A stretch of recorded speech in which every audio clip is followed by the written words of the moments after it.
Welcome to this episode of the Million Dollar Mastermind. I'm Larry Weidel, and before we get started, if you want to know exactly how to win again and again, go to weidelonwinning.com/webinar now to watch something I've put together for you. Now let's get going into this episode of Million Dollar Mastermind. I'm talking with Bill Orender. Hey, Bill. Larry, good to be here. I hear that you still have a question for me, and I'm really enjoying these conversations, and I appreciate you taking the time to do it, and looking forward to seeing what this one is. You know, Larry, in another conversation we had, you said things don't naturally grow. Someone must keep it growing. And what are some of the things you did or have done and are continuing to do to keep your company and your art, by the way, your art interest growing? Because I can't ever see you being a bored person. Seem like you're never satisfied with the status quo. Well, this is the whole thing about falling in love with winning in life. And to win, you got to stay fresh. You got to stay energized. But we operate in a world that's controlled by the second law of thermodynamics, which means everything is in a state of decay at all times. Your yard is not getting neater. It's the weeds are growing. Okay, it's on its path to turn into a hayfield if you don't keep make that lawn behave. Your car is not naturally getting cleaner. Now, as soon as you wash it and clean it off, dust starts to settle on it. Your kids are not becoming more and more better behaved. No, you leave them alone, they're going to become bigger rascals. If you want them to behave, you've got to make sure they behave. They're not going to get that homework done easier just naturally. All of the good things you want to happen in life require effort. And it's what, I say this like we live life on an incline. You got to make an effort to go up that hill. You do not live, so many of these life coaches and fake experts seem like just follow the formula and it'll work out. No, it won't. It's not, it ever works out by the formula. You got to make the formulas work. The formula kind of give you some of the big pieces, but you got to put the last little ingredients together. And so you're not going to do that consistently if you're not in an area that excites you or appeals to you, that you have a natural curiosity. I got that from my cousin Edward. He said, follow your natural curiosity.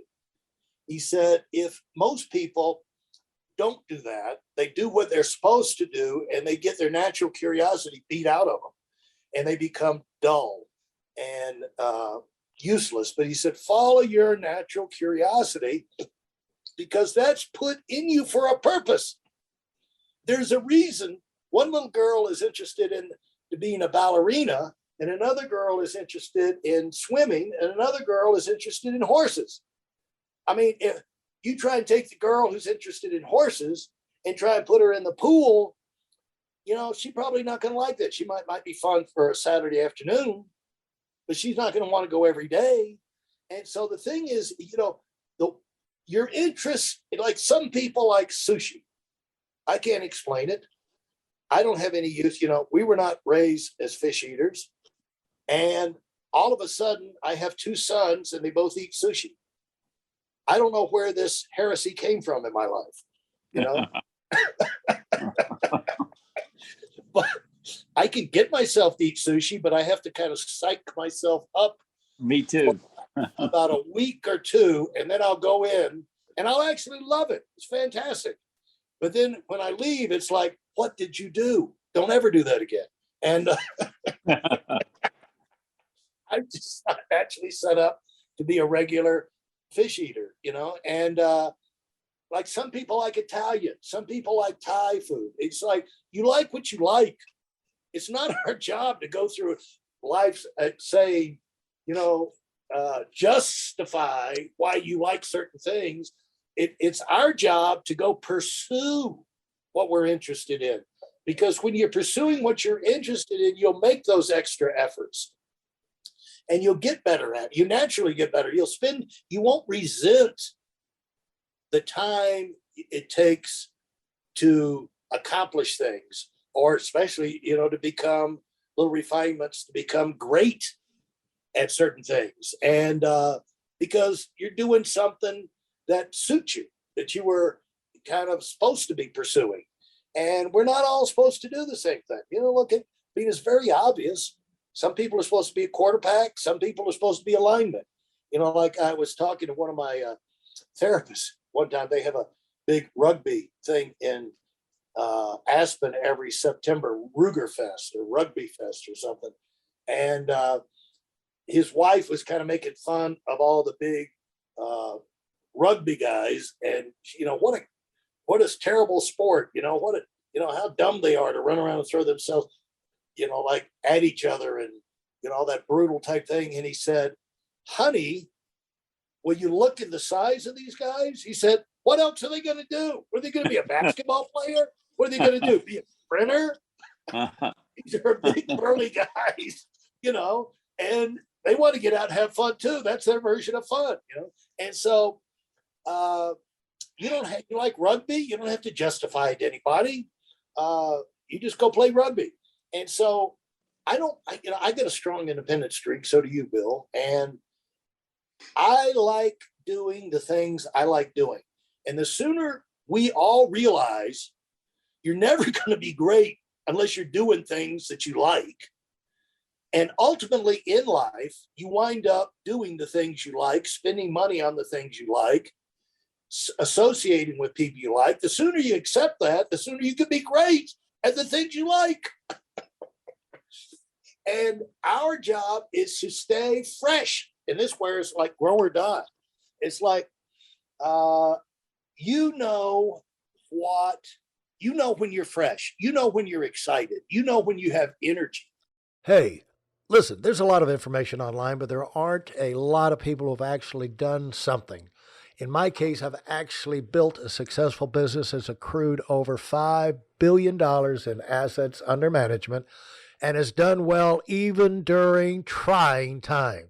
Now, if you want to know exactly how I've done this, go to whitelmwinning.com/webinar now. I've compressed a decade of learning into 5 short weeks just for those of you who want to give yourself an incredible advantage and are tired of waiting and watching others move up. And you've got to create your world. We all have to create our own world. And in that world are people. In that world is places. If you're in a place that you don't like, that things just don't click for you, move. You're not a tree. You're not a tree. Move. They're great places in the world. Get out and find one. And if you have some friends, they're just a bunch of idiots, and they never do anything, and all they do is gripe and grumble. Get some new friends and just be too busy for them. It's not that you are going to say, you're so negative. You're not going to fire your friends. You're just going to fill up your life with things that are more fun. And, like Rusty Crossland said something once at one of his conventions, and I'll always remember. He said, it's like, you never change from one thing to another until you're more excited about the new thing you're going to go do than what you're leaving behind.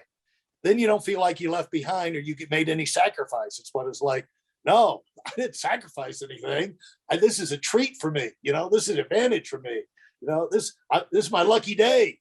And I thought that was well said by Rusty. And so that's the thing. Look for things that, we're in charge of the quality of our life and our friends and our relationships and what we accomplish.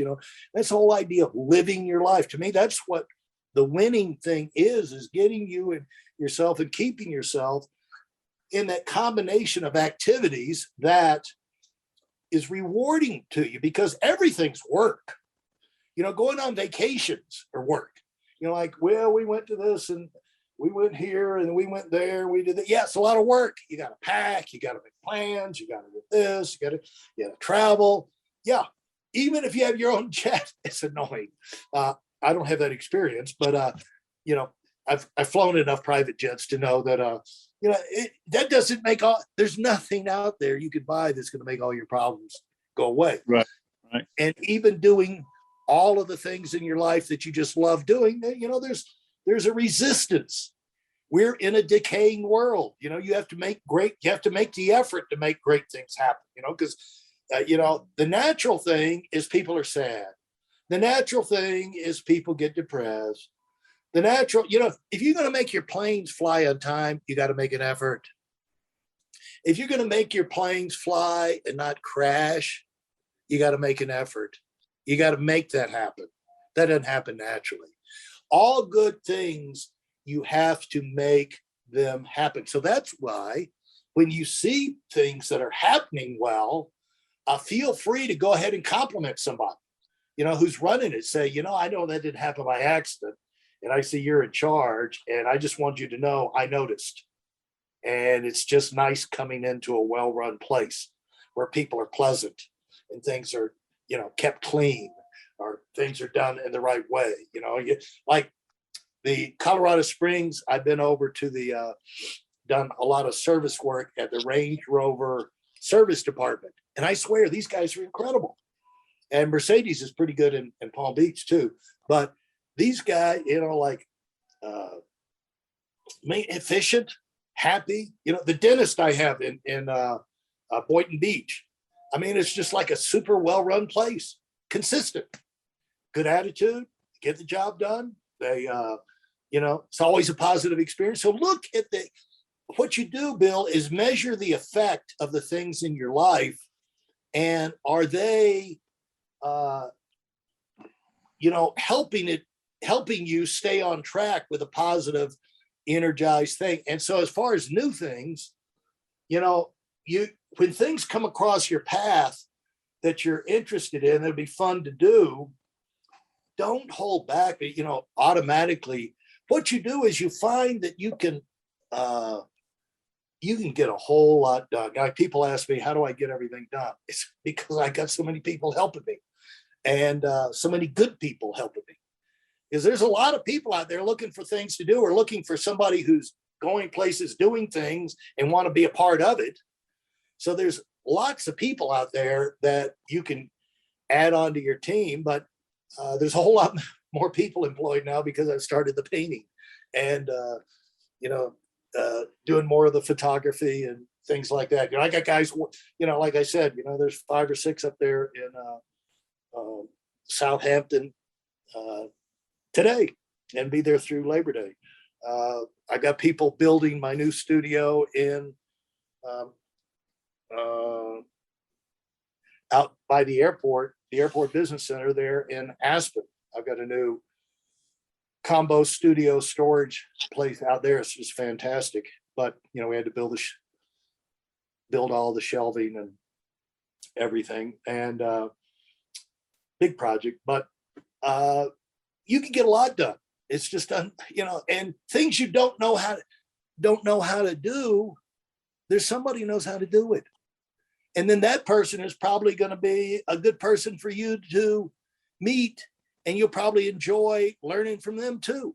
So it's how new experience. It's like when we started that expansion thing to the UK, it didn't work out because of all the new worldwide financial restrictions due to Enron. Enron had the unfortunate thing of happening right as we moved over there, and we were going to build a marketing organization. But I went over there not for money. I went over there for new friends, new experiences, new adventures, and for the fun, because I knew whatever I learned would energize me, and I'd learn new things that would make me better with my business. My main business, or the stuff I already had going on.